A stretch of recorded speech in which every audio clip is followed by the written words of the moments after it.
விளக்கு ஏற்றுங்க ஏற்றாமல் போங்க அது வேறு விஷயம். பட்டு உங்களுடைய பொசிஷனில் அந்த இடம் இருக்கா இல்லையான்றத பேரா 28ல்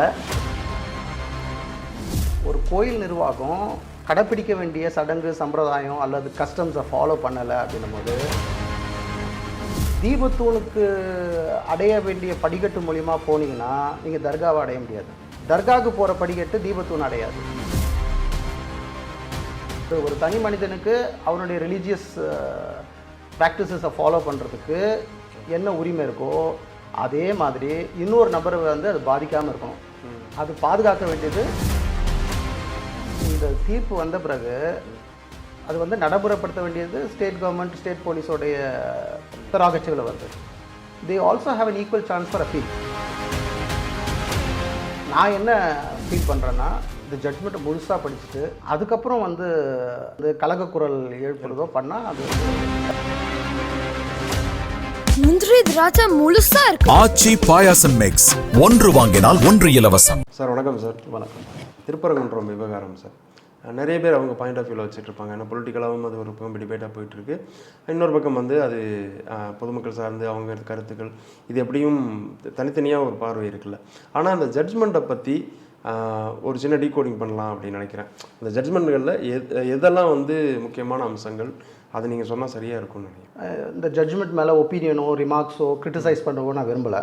பட் வாட் இஸ் தேர் இந்த ஜட்ஜ்மெண்ட் அப்படின்றத நம்ம வந்து டெஃபினட்டாக டிஸ்கஸ் பண்ணலாம். பிரின்சிபலாக இது வந்து ஒரு கேஸ் இல்லை, it is a batch of 9 cases. அதில் ஒரு பெட்டிஷனர் தான் இவர், ஒருத்தர் மட்டும் கிடையாது. It is a batch case. ஒரு 9 கேஸ் ஒன்றா சேர்த்து விசாரிச்சிருக்காங்க. ரெண்டாவது இந்த entire judgement is structured with 16 key elements. இது வந்து ஒரு எக்ஸாஸ்டிவ் ஜட்ஜ்மெண்ட், ஒரு 49 pages ஜட்ஜ்மெண்ட்டு. அந்த ஜட்ஜ்மெண்ட்டில் முக்கியமான காரியம் 16 விஷயங்கள். இந்த ஜட்ஜ்மெண்ட் வந்து எப்படி வந்து ஸ்ட்ரக்சர் பண்ணப்பட்டிருக்கு அப்படின்றது ஒரு 16 இம்பார்ட்டன்ட் கீ எலிமெண்ட். அதை நம்ம பார்க்கலாம். ஸோ மேபி பேராவைஸ் கொண்டு போனால் நல்லா இருக்கும்னு நினைக்கிறேன். ஸோ பேரா 21ல் வந்து இன்ட்ரெஸ்டட் பர்சன் லோக்கஸ் ஸ்டாண்டி இது ரெண்டத்தை பற்றி டிஸ்கஸ் பண்ணுறாங்க அந்த ஜட்ஜ்மெண்ட்டில். த நெரேட்டிவ் ஆஃப் த ஜட்ஜ்மெண்ட் வந்து இந்த பெட்டிஷனருக்கும் இந்த வழக்குக்கும் சம்மந்தம் இருக்கா, இந்த வழக்கை பதிவு பண்ணுறதுக்கு அவருக்கு முகாந்தாரம் இருக்கா அப்படின்னு பேரா 21. பேரா 23ல் என்ன சொல்கிறாங்க, இந்த டிஸ்பியூட் வந்து செட்டில் டிஸ்பியூட், முன்னாடியே முடிக்கப்பட்ட வழக்கு. 1920லேயே இது வந்து முடிக்கப்பட்ட வழக்கு அப்படின்னு பேரா 23ல சொல்கிறாங்க. அப்போ பிரிச்சுட்டாங்களா சார், இது உங்கள் இடம்? அந்த ப்ராப்பர்ட்டி வந்து யாருடைய ப்ராப்பர்ட்டின்றது 1920லேயே எஸ்டாப்ளிஷ் ஆகிடுச்சு. 1923ல் ப்ரிவி கவுன்சில் போகும்போது உறுதிப்படுத்துறாங்க, உறுதிப்படப்பட்ட ஒரு விஷயம் அது. அதுக்கு ஃபர்தராக இன்னொரு பாயிண்ட் சொல்கிறாங்க பேரா 23ல, is ruling out further civil proceedings. அந்த ஜட்ஜ்மெண்ட்டில் ஃபர்தர் சிவில் ப்ரொசீடிங்ஸு இந்த ப்ராப்பர்ட்டி சம்மந்தமாக தேவையில்லை அப்படின்றாங்க. பேரா 24 ஏற்கனவே முடிக்கப்பட்ட வழக்குன்னு சொல்றாங்க இல்லையா, 2011 14 அதுக்கு முன்னாடி எல்லாம் இருக்கும்போது இந்த வழக்கு ஏன் எடுக்கப்பட்டது, சேஞ்ச் இன் சர்க்கம்ஸ்டான்சஸ் பற்றி இந்த ஜட்ஜ்மெண்ட் பேசுது பேரா 24ல். ப்ரிவி கவுன்சிலோட ஸ்டாண்ட் என்ன, ப்ரிவி கவுன்சிலோட ஸ்டாண்ட் என்ன. ரெண்டாவது பேரா 24ல் வந்து radius and distance in between 2 religious sites அதை பற்றி பேரா 24 வந்து பேசுது. பேரா 25ல் it is discussing about OS number 4 of 1920. இப்போ நீங்கள் கேட்டிங்களா ப்ரீவியஸாக செட்டில் பண்ணப்பட்ட ஒரு வழக்கா இல்லையான்ட்டு, அது வந்து OS நம்பர் 4 of 1920ல் எப்படி முடிக்கப்பட்டது அதுக்குண்டான காரியங்கள் வந்து அந்த பேரா 25ல் கவர் பண்ணுறாங்க. பர்பஸ் ஆஃப் தீபத்தூன், இந்த தீபத்தூனோட பர்பஸ் என்ன அப்படின்னு பேரா 25ல் கவர் ஆகுது. பேரா 26 கஸ்டடி ஆஃப் த லேண்ட் யார்கிட்ட இருக்கு அப்படின்றது எஸ்டாப்ளிஷ் பண்ணப்பட்டது பேரா 26ல். இப்போ அந்த தூண் இருக்க இடம் யாருதுன்ற யாருடைய இடம் அப்படின்றத பேரா 26ல் எஸ்டாப்ளிஷ் பண்ணுறாங்க. அதே மாதிரி பேரா 26ல் ஆப்போசிட் பார்ட்டிஸ் யாருமே வந்து இதை வந்து ப்ரொடெஸ்ட் பண்ணலை. ஆப்போசிட்னா whoever is opposite party to this particular case யாருமே வந்து ப்ரொடெஸ்ட் பண்ணலை அப்படின்னு பதிவாகுது. அண்ட் இட் இஸ் எவிடென்ஷியல் ஃபேக்டோட பதிவு பண்ணுறாங்க. பேரா 27ல் ஸ்டார் கேஸோட டிமார்கேஷன், பேரா 27ல் ஸ்டார் கேஸோட டிமார்கேஷன். இந்த பேரா 27 மட்டும் நான் படிக்கணும்னு நினைக்கிறேன். ஆஸ் பர் தி ஜட்ஜ்மெண்ட் என்ன மென்ஷன் ஆயிருக்குன்னு, the steps lead towards on the dargah on one side, the deepathoon on the other side. One has to climb on the rocks to reach the deepathoon. Spiritually, all paths may lead to one truth, but this spiritual truth is not in sync with the geographical reality. The paths that lead to the dargah will not take one to the deepathoon. The paths that lead to the dargah will not take one to the Deepathoon. I visited the spot. I climbed the steps that lead to the Nelithopu and further climbed the steps from Nelithopu. I noted that on one side lies the Dargah and on the other stone lamp pillar. I'm however not anchoring my conclusion on any personal observation. I visited the spot more to satisfy my judicial consciousness. So இதில் என்ன சொல்கிறாருன்னு கேட்டிங்கன்னா, stair case வந்து 2 identical stair cases இருக்குது. தனித்தனி பாதைகள். 2 religious sides have 2 different staircases ஜியாகிரபிக்கலாக. அதுதான் ரியாலிட்டின்னு பேரா 27 சொல்கிறாங்க. கமிங் டு பேரா 28, he draws wisdom from the Tamil epic Jeevaka Chintamani. இந்த தீபயத்திர வழக்கம் எப்படி வந்தது அப்படின்றத பற்றி சொல்கிறாரு. அந்த பேரா 28 அவர் என்ன சொல்கிறாரு, கஸ்டமை விட டைட்டில் ரொம்ப முக்கியம் அப்படிங்கிறாரு. Title is more important then custom. வேலைக்கு ஏற்றுங்க ஏற்றாமல் போங்க, அது வேறு விஷயம். பட்டு உங்களுடைய பொசிஷனில் அந்த இடம் இருக்கா இல்லையான்றத பேரா 28 it is getting confirmed. Now coming to para 31. Para 31 is again another important fact of this judgment. Para 31ல டைட்டில் ஆஃப் த ப்ராப்பர்ட்டியும் பொசிஷனையும் எஸ்டாப்ளிஷ் பண்ணுறாரு. The 1923 judgment has clarified who owns what. 1923 யாருக்கு எது சொந்தம், ஏக்கு சொந்தமா பிக்கு சொந்தமானு கிளாரிஃபை ஆயிடுச்சு. It has been completed and finished. But that did not deter the mosque trustees from disturbing the status quo. It is therefore necessary that the temple management remains vigilant throughout to foil any attempt to encroach on its own property. This can be done only by a regular periodical assertion of title. It is not a matter of religious tradition alone. It is not a matter of religious tradition alone. At least for the sake of protecting its property, the temple management is obliged to light the festival lamp at the Deepathoon. So he is not bothered. The judgment not only talks about lighting a lamp, it talks about the property title, it talks about possession, it talks about assertion of property. Para 32 basically it talks about generally how temples has to be preserved. கோயில் உடைய ப்ராப்பர்ட்டிஸை நம்ம எப்படி பாதுகாக்கணும், அப்புறம் peaceful relation in between பார்ட்டிஸை பற்றி explain பண்ணுறாங்க. இப்போ பேரா 32ல் என்ன நடக்குதுன்னு கேட்டிங்கன்னா, both the parties petitioner and the respondent are coming in to Amity அப்படின்னு சொல்கிறார். 2 பேரும் ஒன்றாயிடுறாங்க ஒரு ஸ்டேஜில். ஸோ தட் இஸ் குட் அப்படின்னு சொல்கிறாங்க. ரிலேஷன்ஷிப் வந்து 2 ஆப்போசிட் பார்ட்டிஸ் ஒன்றாகிறது நல்லது தான் அப்படின்னு சொல்கிறாங்க பேரா 32ல். பேரா 33ல் ஒரு important observation by the court. It says worshipper safeguarding idol while trustee fails. ஒரு கோயில் நிர்வாகம் அதில் கடைப்பிடிக்க வேண்டிய சடங்கு சம்பிரதாயம் அல்லது கஸ்டம்ஸை ஃபாலோ பண்ணலை அப்படின்னும் போது ஒரு பக்தர் யாராவது நீங்கள் கூட இருக்கலாம், நீங்கள் வந்து அதுக்காக முறையிடலாம் அப்படின்றது சொல்கிறாங்க. Para 34 talks about division bench mandate. Division bench என்ன மேண்டேட் கொடுத்துருக்காங்க இந்த வழக்கு சம்மந்தமாக. அப்புறம் legal duty of the temple management is been establish. Temple மேனேஜ்மெண்ட்டோட டியூட்டி என்ன, what is that they have to do and what is that which is happening right now. என்ன பண்ண வேண்டியது, என்ன பண்ணியிருக்காங்க அப்படின்றது. பேரா 35 which actually draws a line between a control of Devasthanam and HRNC. HRNCக்கும் தேவஸ்தானத்துக்கும் அந்த what is the differentiating line அப்படின்றது பேரா 35ல் எக்ஸ்பிளைன் பண்ணுறாங்க. பேரா 36 discusses about the distance between 2 religious sites. பிரச்சனை வந்து இந்த ரிலீஜியஸ் சைட்டுக்கும் அந்த ரிலீஜியஸ் சைட்டுக்கும் என்ன டிஸ்டன்ஸ் இருக்குது அப்படின்றது பேரா 36ல் ஆர்டிகுலேட் பண்ணுறாங்க. பேரா 38 talks about tradition versus legality.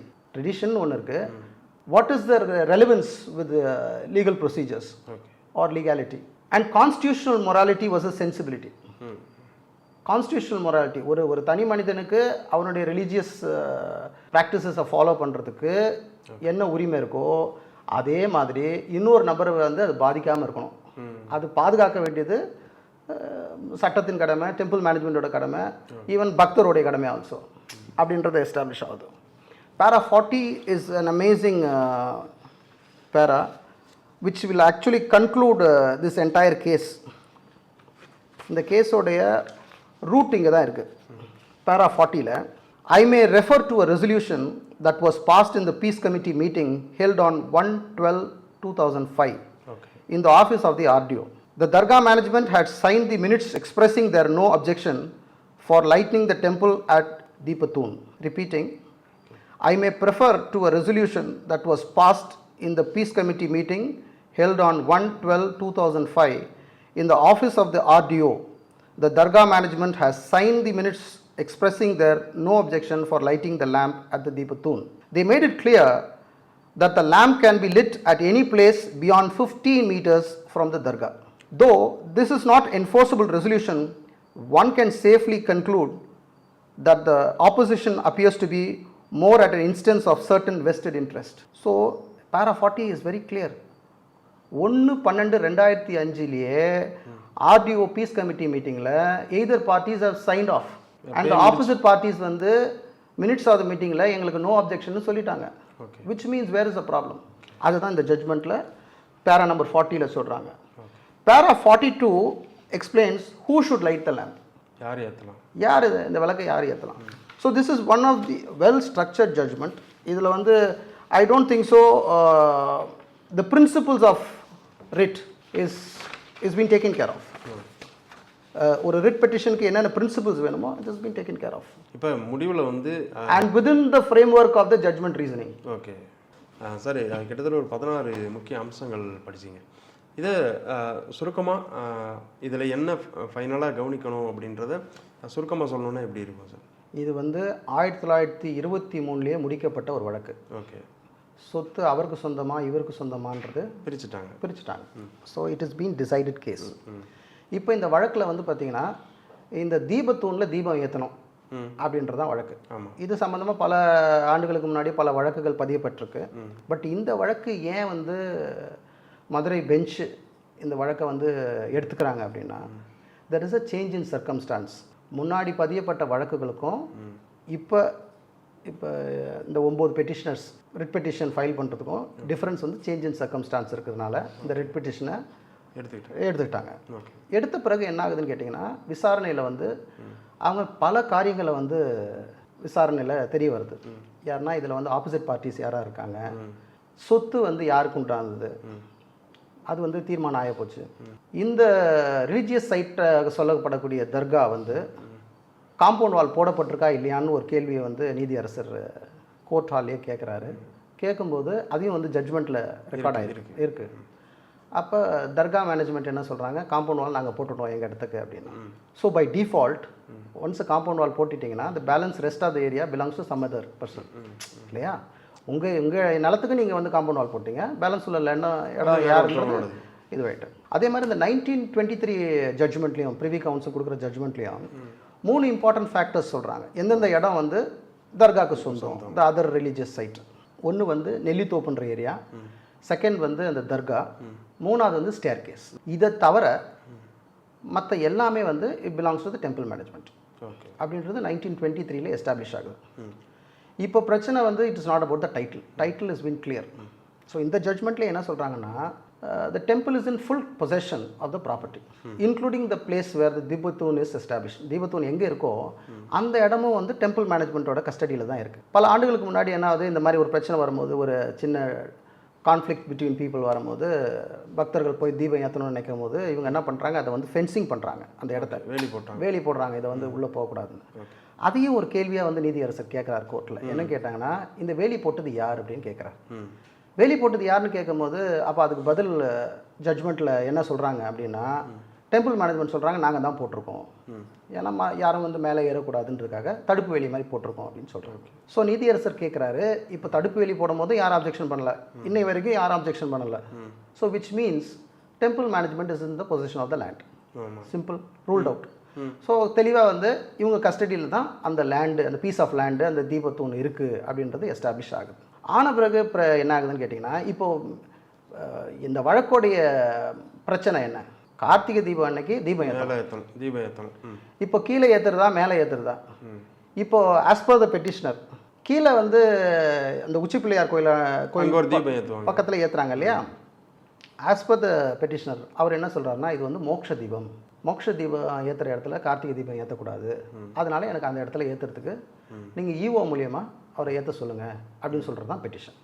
இதுதான் சேஞ்ச் இன் சர்க்கம்ஸ்டான்ஸ். பழைய வழக்குக்கும் இதுக்கும் உள்ள சேஞ்ச் இதுதான். அது வேற இது வேற. என்ன அலோவ் பண்ணுங்க அல்லது என்னுடைய டீம் அலோவ் பண்ணுங்க அப்படின்னு அவர் கேட்கல. பெட்டிஷனர் வந்து ரொம்ப தெளிவாக என்ன கேட்குறாருன்னா, எனக்கு கார்த்திகை தீபம் அன்னைக்கு அந்த தீபத்தூணில் தீபம் எரிய வைக்க சொல்லுங்கள், அதை ஏற்றுறது வந்து ஈஓவை ஏற்ற சொல்லுங்கள். இதுதான் அவரோட ப்ரேயர். ஸோ இந்த ப்ரேயர் வந்து கோர்ட் ஏற்றுக்கிறாங்க. கோர்ட் ஏற்றுக்கிட்டு நீதியரசர் வந்து ஒரு ஸ்பாட் விசிட் பண்ணுறார். ஸ்பாட் விசிட் பண்ணிட்டு அதில் வந்து வேரியஸ் அப்சர்வேஷன் அந்த ஜட்ஜ்மெண்ட்லேயே இருக்குது. வேரியஸ் அப்சர்வேஷன்ஸ் என்னென்னா அங்கே ஜியாகிரபிக்கல் ரியாலிட்டிஸ் என்னன்றதை அதை சொல்கிறார்.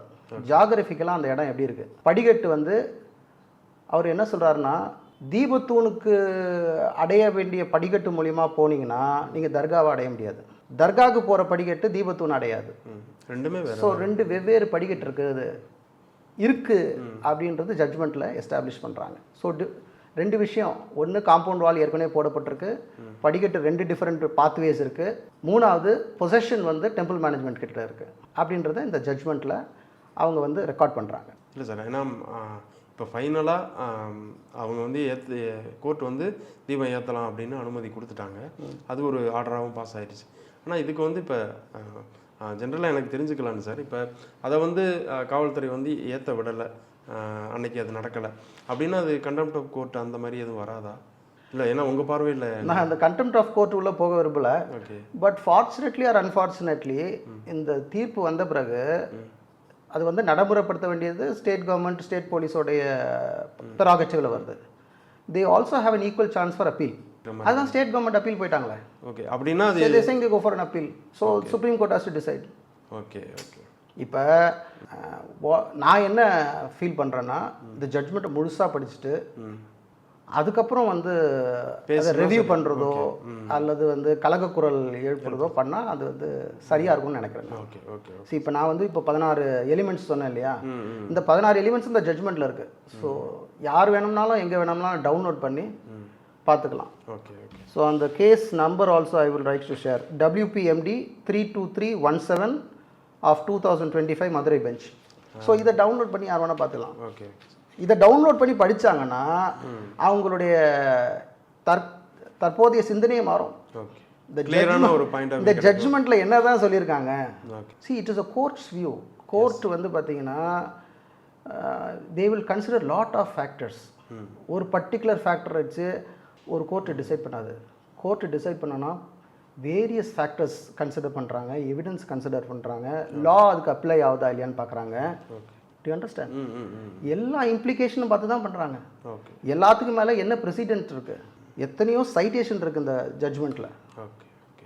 ப்ரீவியஸ் கேஸ் ஜட்ஜ்மெண்ட்ஸோட சைட்டேஷன்ஸ் நிறைய இருக்குது. ஸோ இந்த ஜட்ஜ்மெண்ட்டும் படிக்கணும், அந்த ஜட்ஜ்மெண்ட்டில் கோட் பண்ணியிருக்க சைட்டேஷனையும் படிக்கணும். படித்தாதான் உங்களுக்கு இதோட ஃபுல் ஸ்டோரி தெரியும். கண்டிப்பாக கண்டிப்பாக. இவ்வளோ நேரம் பிஸி ஷெட்யூல் கிடையில எங்களுக்கு நிறைய தகவல்கள் வந்து பகிர்ந்துக்கிட்டீங்க சார். ரொம்ப நன்றி சார். நன்றி. முந்திரி திராட்சை முழுசா இருக்கு. ஆச்சி பாயாசம் மிக்ஸ், 1 வாங்கினால் 1 இலவசம்.